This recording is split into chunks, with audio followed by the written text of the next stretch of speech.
నమస్కారం. సిక్కోలో హృదయ స్పందన న్యూస్కి స్వాగతం. నేను మీ సంతోష్. ముందుగా ఈనాటి వార్తల్లోని వివరాలు ఇలా ఉన్నాయి.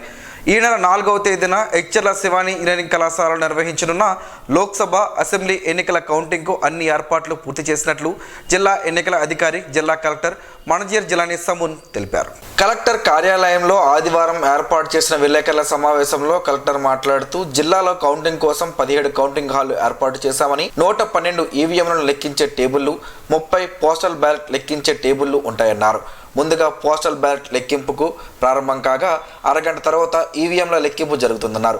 2000 మంది ఉద్యోగులకు ఈ శిక్షణ ఇచ్చి కౌంటింగ్ విధులకు కేటాయించామని అన్నారు. ఉదయం 8 గంటలకు కౌంటింగ్ అధికారికంగా ప్రారంభమవుతుందని, ఆమదాలవలస నియోజకవర్గం నుంచి తొలి ఫలితం, చివరగా పాతపట్నం ఫలితాలు వెల్లడించే అవకాశం ఉందని చెప్పారు. కౌంటింగ్ కేంద్రంలో సీసీ కెమెరాలు ఏర్పాటు చేశామని, పోలీస్ సిబ్బంది, ఏపీఎస్పీ, ఐటీబీపీతో కలిపి 3 అంచెల భద్రతను ఏర్పాటు చేస్తున్నామని తెలిపారు. ఆర్ఓ, ఏఆర్ఓ, అబ్జర్వర్, రాజకీయ పార్టీల ప్రతినిధుల సమక్షంలో కౌంటింగ్ జరుగుతుందన్నారు. కౌంటింగ్ ఏజెంట్ ప్రాంగణంలోకి ప్రవేశించిన తర్వాత కౌంటింగ్ ముగిసే వరకు ఉండవచ్చు, అయితే ఒకసారి వెళ్ళిపోతే మళ్ళీ లోపలికి అనుమతించబోమని కలెక్టర్ స్పష్టం చేశారు. 5 వైద్య ఆరోగ్య శాఖ బృందాలు, 2 అంబులెన్స్లు, ఫైర్ సిబ్బంది అందుబాటులో ఉంచామన్నారు.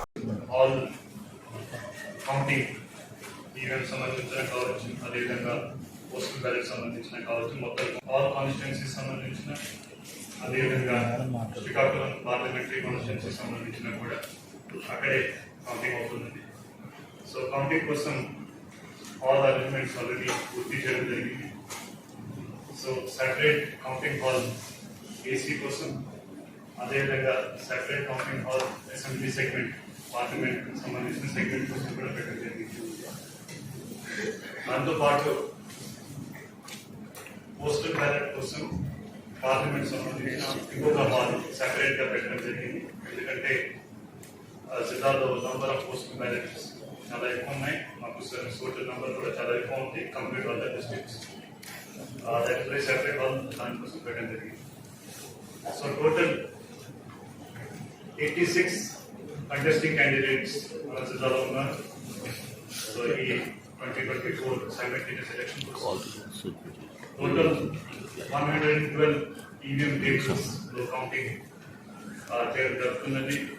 29 postal ballot tables for 8 assembly constituencies taluka 112 EVM tables, అదేవిధంగా 29 పోస్టల్ బ్యాలెట్ టేబుల్స్ లో కౌంటింగ్ అవుతుంది.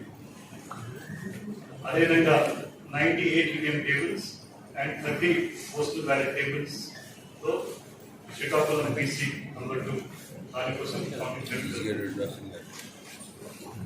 Total votes polled జిల్లాలో 40,17,959 ఈవీఎంస్ machines లో votes poll చేయడం జరిగింది. దాంతో పాటు పోస్టల్ బ్యాలెట్ సంబంధించిన యాజ్ ఆన్ టుడే, ఎందుకంటే సర్వీస్ ఓటర్స్ ఈటీ కేంద్ర ద్వారా మాకు రెగ్యులర్ గా వస్తూ ఉంటాయి. So as on today 8 assembly constituency సంబంధించిన 25,826 ఆ టోటల్ పోస్టల్ బ్యాలెట్స్ రావడం జరిగింది, ఎక్స్క్లూడింగ్ ఈటీపీపీఎస్. ఈటీపీపీఎస్ అంత డైనమిక్ గానే ఉంటుంది. సో ఈటీపీపీఎస్ కూడా ఆ రోజు రౌండ్స్ చూస్తే ఈవీఎం రౌండ్స్ ఆంధ్రప్రదేశ్లో లోయెస్ట్ రౌండ్స్ ఉంటాయి, 19 రౌండ్స్. ఈ ప్రతి హాల్లో 14 ఈవీఎం టేబుల్స్ పెట్టడం జరిగింది. సో 19 రౌండ్స్ లో ఆంధ్రప్రదేశ్ ఈవీఎం కౌంటింగ్ కంప్లీట్ అవుతుంది. పాతపట్నంలో హైయెస్ట్ రౌండ్స్ ఉంటాయి జిల్లాలో, 24 రౌండ్స్ కంప్లీట్ అవుతున్నది ఈవీఎం కౌంటింగ్. ప్రతి రౌండ్ తర్వాత రౌండ్ వైజ్ ట్రెండ్ కానీ రిజల్ట్ కానీ ఇవి మొత్తం అక్కడ హాల్లో షేర్ చేయడం జరుగుతుంది. దాంతోపాటు మీడియాకి కూడా ఆ ఇన్ఫర్మేషన్ ఇవ్వడం జరుగుతున్నది. సెపరేట్ అరేంజ్మెంట్ దానికోసం పెట్టడం ఆల్రెడీ జరిగింది. కౌంటింగ్ స్టాఫ్ సంబంధించిన ఆల్రెడీ ఆల్ కౌంటింగ్ స్టాఫ్ వాళ్ళని అపాయింట్ చేయడం జరిగింది. ట్రైనింగ్స్ కూడా వాళ్ళు చేయడం జరిగింది. శ్రీకాకుళం జిల్లాలో 2024 సార్వత్రిక ఎన్నికలకు సంబంధించి కౌంటింగ్ హాల్ దగ్గర, అదే మాదిరిగా జిల్లా వ్యాప్తంగా కూడా కౌంటింగ్ జరుగుతున్న సందర్భంగా ఎటువంటి అవాంఛనీయ సంఘటనలు చోటు చేసుకోకుండా ఉండడానికి దాదాపు 1460 మందితో మేము పోలీస్ బందోబస్తు ఏర్పాటు చేయడం జరిగింది. ఎక్చర్ల శివాని ఇంజనీరింగ్ కళాశాలలో ఉన్నటువంటి 2 కౌంటింగ్ బిల్డింగ్స్ దగ్గర 3 లేయర్ సెక్యూరిటీతో పాటు అదనంగా బయట అంటే బిల్డింగ్ వెలుపల 4వ లేయర్ సెక్యూరిటీ కూడా ఇవ్వడం జరుగుతుంది. మనకు బయట నుంచి ఒక సిఎస్ఎఫ్ కంపెనీ, ఒక ఏపీఎస్పీ ప్లేటూన్, అదే మాదిరిగా ఒక సిఆర్పిఎఫ్ కంపెనీ రావడం జరిగింది. వీళ్ళందరినీ కూడా బిల్డింగ్ లోపల ఉన్నటువంటి అంతర్గత లేయర్ భద్రతకు, అదే మాదిరిగా వెలుపల ఎటువంటి అవాంఛనీయ సంఘటనలు జరగకుండా ఉండడానికి ఒక ప్లేటూన్, అన్ని నియోజకవర్గాలకు కూడా ఈ బయట నుంచి వస్తున్నటువంటి సిఎస్ఎఫ్ కంపెనీని కూడా పంపడం జరుగుతుంది. వీళ్లతో పాటుగా మన జిల్లాలో ఉన్నటువంటి అన్ని నియోజకవర్గాలలో అక్కడ ఉన్న ఎస్ఐలు, సిఐలు, డిఎస్పీలు, అదే మాదిరిగా స్పెషల్ ఆఫీసర్ గా నియమించినటువంటి సెర్ప్ అడిషనల్ ఎస్పీ గంగాధరం, వీళ్ళందరి యొక్క సేవలను ఉపయోగించుకుంటూ మొత్తం జిల్లా వ్యాప్తంగా కూడా 55 పికెట్లను వేయడం జరిగిందండి.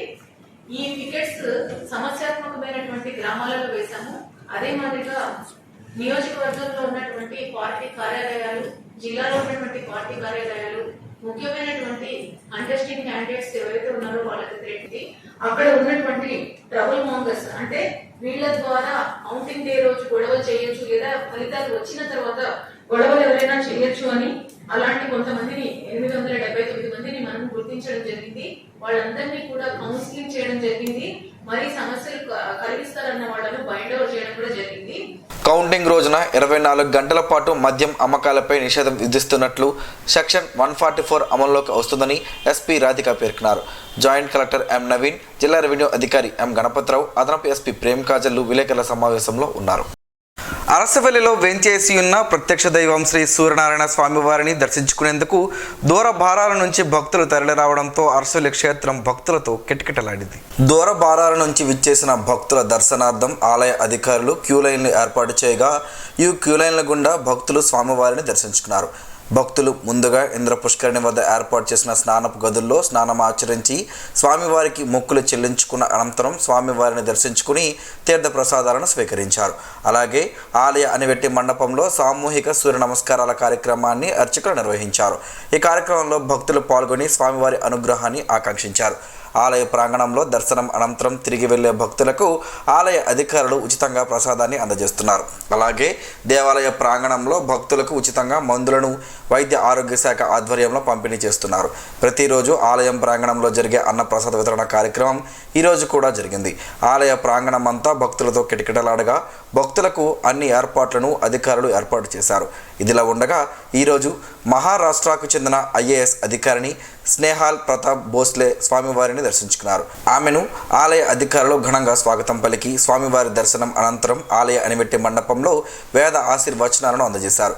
ఈ మేరకు స్వామివారికి భక్తుల నుంచి వివిధ రూపాయల్లో వచ్చిన ఆదాయ వివరాలను ఈవో ఒక ప్రకటనలో వెల్లడించారు. ఈరోజు శ్రీ సూర్యనారాయణ స్వామివారికి టికెట్ల రూపేణా 8,57,000 రూపాయలు, పూజలు మరియు విరాళాల రూపంలో 83,044 రూపాయలు, ప్రసాదాల రూపంలో 3,18,855 రూపాయలు శ్రీ స్వామివారికి ఆదాయం వచ్చిందని ఆలయ ఈవో ఎస్ చంద్రశేఖర్ తెలిపారు. స్ట్రాంగ్ రూమ్ల వద్ద భద్రత పటిష్టంగా ఉండాలని జిల్లా ఎన్నికల అధికారి జిల్లా కలెక్టర్ డాక్టర్ మంజీర్ జిలానీ సమున్ ఆదేశించారు. శ్రీ శివాని ఇంజనీరింగ్ కళాశాలలో ఉన్న స్ట్రాంగ్ రూమ్లను నియోజకవర్గాల వారీగా ఆమదాల వలస రిటర్నింగ్ అధికారి జిల్లా జాయింట్ కలెక్టర్ ఎం నవీన్ తో కలిసి శనివారం ఆయన పరిశీలించారు. ఈ సందర్భంగా ఆయన నియోజకవర్గాల వారీగా స్ట్రాంగ్ రూమ్లు అన్ని క్షుణ్ణంగా పరిశీలించి సందర్శకుల పుస్తకంలో సంతకం చేశారు. స్ట్రాంగ్ రూమ్ నుండి కౌంటింగ్ రోజున ఈవీఎంలను కౌంటింగ్ గదులకు తీసుకువచ్చే విధానాన్ని పరిశీలించారు. అనంతరం అక్కడ నుండి పార్కింగ్ ప్రాంతాన్ని పరిశీలించి పలు సూచనలు జారీ చేశారు. అంబులెన్స్లు, నిలుపుదల స్థలం, వైద్య ఆరోగ్య శాఖ ఏర్పాటు చేయనున్న స్టాల్స్, ఫుడ్ స్టాల్స్ తదితర మైనవి ఏర్పాటు చేయనున్న ప్రాంతాలను ఆయన పరిశీలించారు. స్ట్రాంగ్ రూమ్ల పరిశీలనలో జిల్లా రెవెన్యూ అధికారి M Ganapathirao, ZP CEO D Venkateswararao, ఆయా నియోజకవర్గాల రిటర్నింగ్ అధికారులు, DPO Venkateswararao, Challa Obulesh, deputy CEO Venkataraman, తహసీల్దార్లు తదితరులు పాల్గొన్నారు. అరసవల్లి ధరలో గల శ్రీ రమ్య తిరుమల ఆలయంలో ఆదివారం శ్రీ వెంకటేశ్వర స్వామివారి వార్షిక కళ్యాణ మహోత్సవం అత్యంత వైభవంగా జరిగింది. శ్రీ రమ్య తిరుమల ఆలయంలో స్వామివారి వార్షిక కళ్యాణ మహోత్సవం సందర్భంగా ఆలయ ప్రధాన అర్చకులు కరి రంగనాథ వేణుమాధవాచార్యుల ఆధ్వర్యంలో పురోహితులు రాహుల్ శర్మ శాస్త్రోక్తంగా కళ్యాణాన్ని జరిపించారు.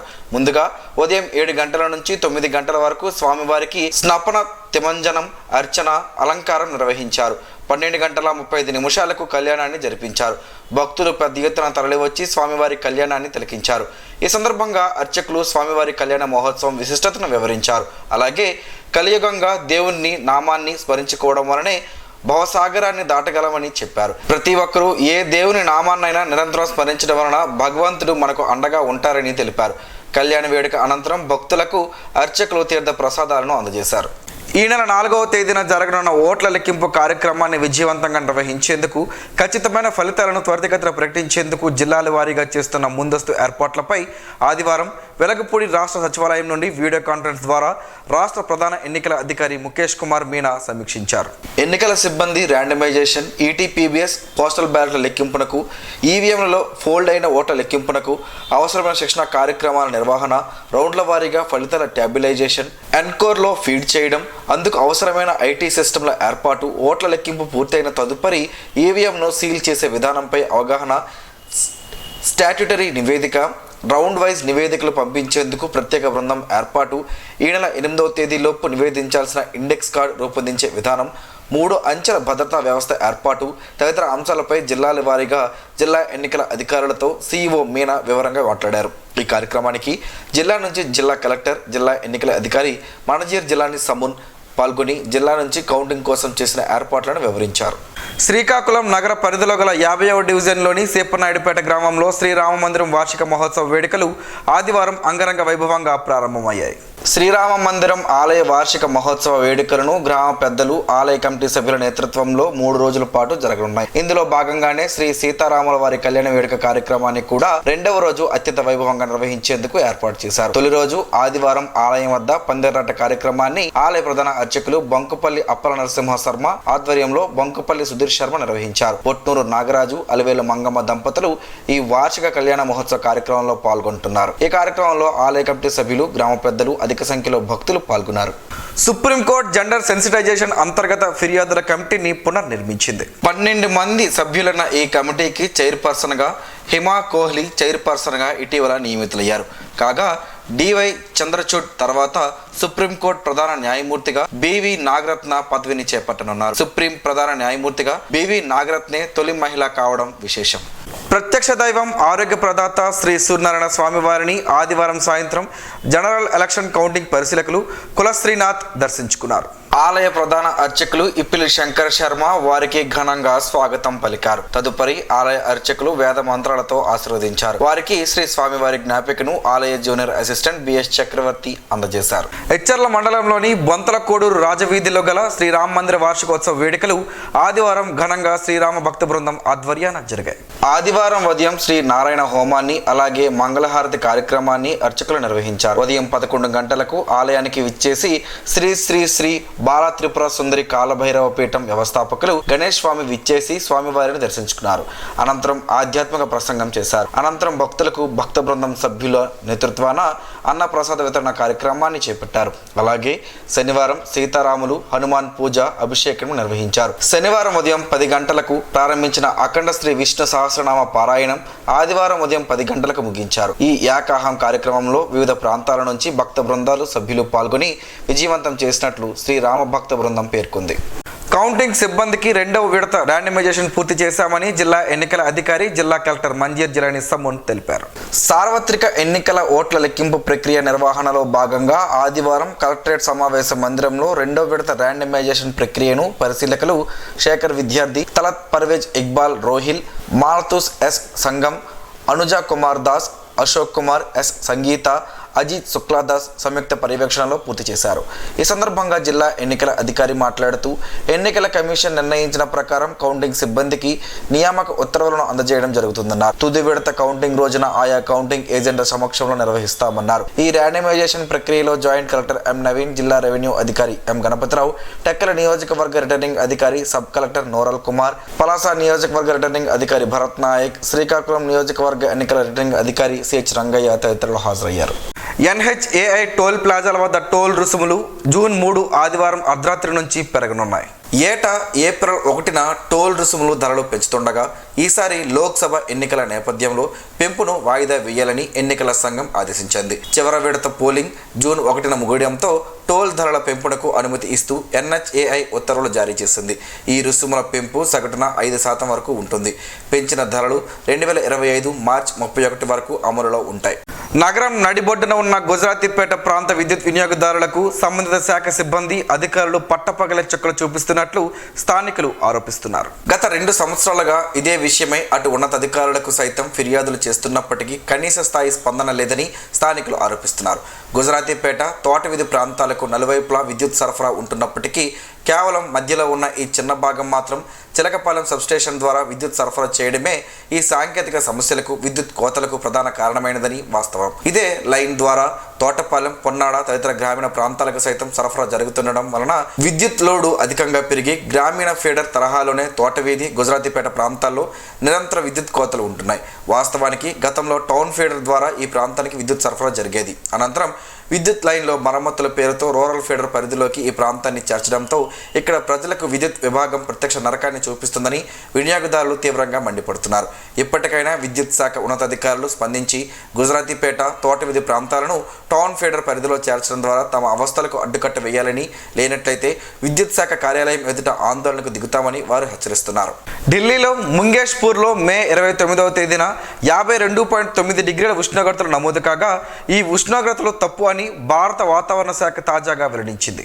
వాస్తవానికి మే 28వ తేదీన ముంగేష్పూర్ స్టేషన్లో 49.9 డిగ్రీల ఉష్ణోగ్రతలు నమోదైనట్లు రికార్డయింది.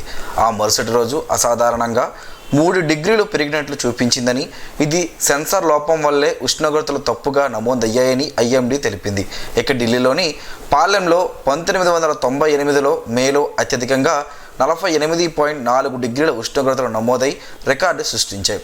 సెన్సార్ లోపం వల్లే మే 29వ తేదీన నమోదైన ఉష్ణోగ్రతలు పాలెం ఉష్ణోగ్రతల కంటే దాదాపు 4.5 డిగ్రీల మేర పెరిగి ఢిల్లీలో ఎన్నడూ లేని ఉష్ణోగ్రతలు నమోదయ్యాయని IMD పేర్కొంది. తాటి బెల్లం మనం వాడుతున్న పంచదారకి ఒక అద్భుతమైన ప్రత్యామ్నాయమని చెప్పుకోవచ్చు. ఎందుకంటే మనం రోజు తినే పంచదార చెరుకు నుంచి తయారవుతుంది. ఇలా తయారు చేసే సమయంలో ఇందులో ఉన్న పోషక విలువలు అన్నీ పోయి కేవలం తీపి మాత్రమే మిగులుతుంది. దీనిలో తీపి రుచి తప్ప ఎలాంటి ఆరోగ్య ప్రయోజనాలు ఉండవు.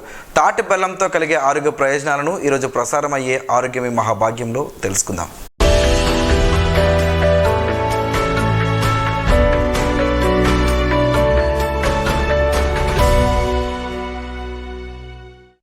తాటి బెల్లంలో అవసరమైన ఖనిజాలు సమృద్ధిగా ఉంటుంది. కొన్ని అధ్యయనాల ప్రకారం ఇది చక్కెర కంటే 60 రెట్లు ఎక్కువ ఖనిజాలను కలిగి ఉంది. అలాగే ఖనిజాలతో పాటు అనేక విటమిన్లు దీనిలో లభిస్తుంది. తాటి బెల్లంలో దేవుడు ప్రసాదం, సహజ సిద్ధమైన తీపి బెల్లం కూడా అని చెప్పుకోవచ్చు.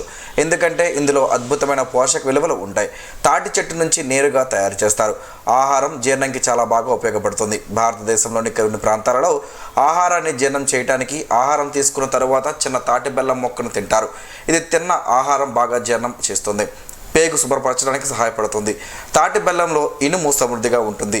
ఇది మీ రక్తంలో హెమోగ్లోబిన్ స్థాయిని పెంచుతుంది. అదేవిధంగా ఆస్తమాన్ని తగ్గిస్తుంది. మరోవైపు ఇందులో ఉన్న మెగ్నీషియం నాడీ వ్యవస్థను నియంత్రిస్తుంది. ఇందులో ఎముకలకు బలాన్ని ఇచ్చే కాల్షియం, పొటాషియం, భాస్వరం సమృద్ధిగా ఉంటాయి. తాటి బెల్లంలో ఎక్కువ శక్తిని కలిగి ఉంటుంది. ఇది చక్కెర కంటే త్వరగా జీర్ణం అవుతుంది. దాన్ని క్రమంగా తీసుకుంటే నీరసం అనేది రాదు. శరీరానికి ఎక్కువ శక్తిని అందజేస్తుంది. దీనిని రోజు తీసుకోవడం వలన శరీర పుష్టి, వీర్య వృద్ధి కలుగుతుంది. తాటి బెల్లం తినడం ద్వారా క్యాన్సర్ కారకాలతో పోరాడి క్యాన్సర్ రాకుండా చేస్తుంది. అలాగే శరీరంలో ఉండే విష పదార్థాలను బయటికి పంపిస్తుంది. ఇది శ్వాసకోశ, ప్రేగులు, ఆహారగొట్టం, ఊపిరితిత్తులు, చిన్న ప్రేగులు, పెద్ద ప్రేగులలో ఉండే విష పదార్థాలను బయటికి పంపించి పేగు క్యాన్సర్ రాకుండా చేస్తుంది. మీరు ఆరోగ్యంగా ఉండడానికి సహాయపడుతుంది. తాటి బెల్లంలో ఫైబర్లు ఎక్కువగా ఉండడంతో మలబద్ధకంను నివారిస్తుంది. అజీర్తి చికిత్సకు సహాయపడతాయని ఆయుర్వేద నిపుణులు చెబుతున్నారు. శరీరంలో హానికర టాక్సిన్స్ను బయటికి పంపిస్తుంది. మలబద్ధకం సమస్యను నివారిస్తుంది. తాటి బెల్లం పురాతన కాలంలో ఔషధ గుణాలకు ఉపయోగించబడింది. గోరువెచ్చని నీటితో తాటి బెల్లం కలుపుకొని తాగడం వలన జలుబు, దగ్గు నివారింపబడతాయి. మైగ్రేన్, తలనొప్పి చాలా బాధాకరమైనది. ఒక సహజ ఔషధ కంటెంట్ ఈ నొప్పిని తగ్గిస్తుంది. ఉదయాన్నే 1 టీ స్పూన్ తాటి బెల్లం తీసుకుంటే మైగ్రేన్, తలనొప్పి తగ్గుతుంది.